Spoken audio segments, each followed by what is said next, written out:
Welcome friends, welcome back to the kitchen. Every once in a while I do these little cakes for two. I really like a cake for two, mostly because, running a cooking show, I really don't need a full-size cake all the time. It's great just to have a tiny little cake that Julie and I can snack on, and then it's gone, and it's not as daunting. When there's only two people, it's not as daunting as an entire cake. Quite frankly, I don't need a whole cake. I really don't need a whole cake. So I like making these little cakes for two. In this instance, there's no time saving to making this cake for two. Most of the other cake for two recipes that I've done, they come together really quickly. 15 minutes of pulling out your ingredients and mixing it together. You can have it in the oven and it bakes for 15 or 20 minutes and then it's done. All told, really fast, really quick, easy. This has a lot of ingredients and a couple of different operations. So I'm going to make the topping. There's a streusel topping on this one. So in here, I've got brown sugar and white sugar. To that, I'm going to add cinnamon, flour, chopped pecans, and I've got some butter here. And so I've softened the butter. I put it in the microwave and softened it up a little bit just so it's easier to mix in.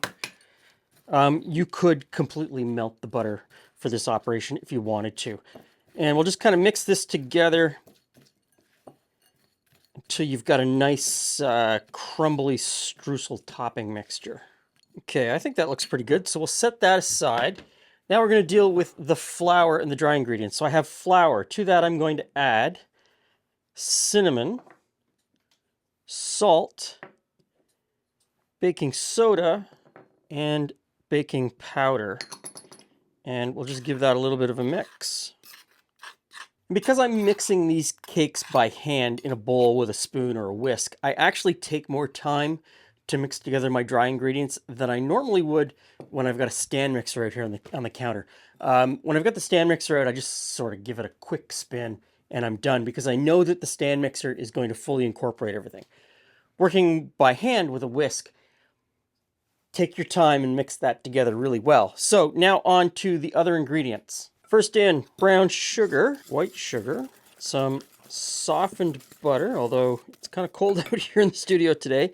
It's firmed up quite a bit.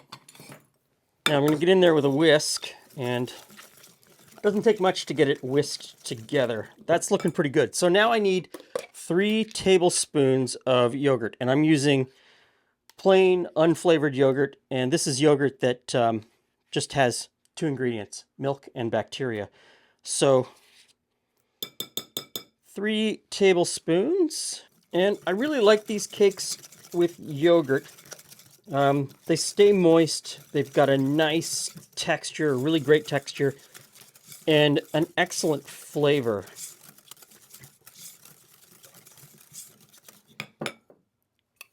So, about 1/3 of the flour, and we'll whisk that in.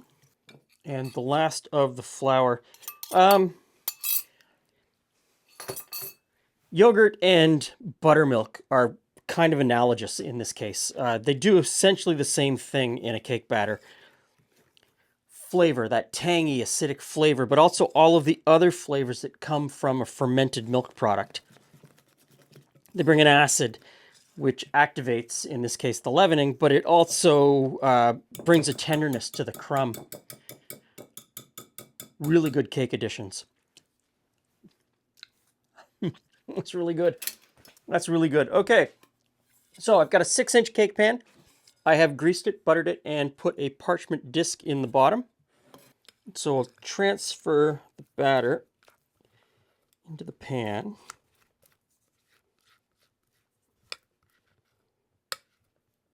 And then we'll just crumble on the streusel topping. And there's a lot of topping here. I really kind of like the topping. You could cut back if you wanted to. Definitely could probably cut it in half and still get a great experience out of this cake.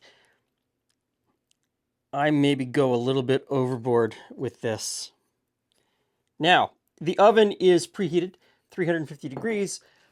This cake's going to take maybe 20-22 minutes to bake. I'm going to come back at the 15-minute mark and look at it and then decide how much longer.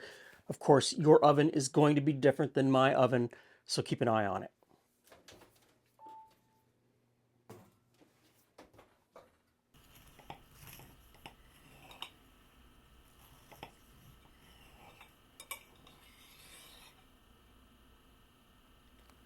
Ooh, hurrah. Hey, Glenn. Hey, Jules. A little crumble cake, huh?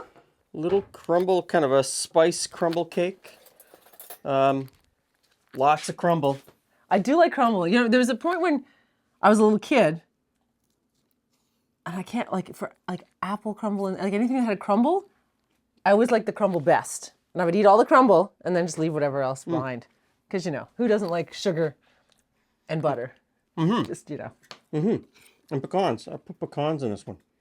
Okay. Really moist. Lots of flavor.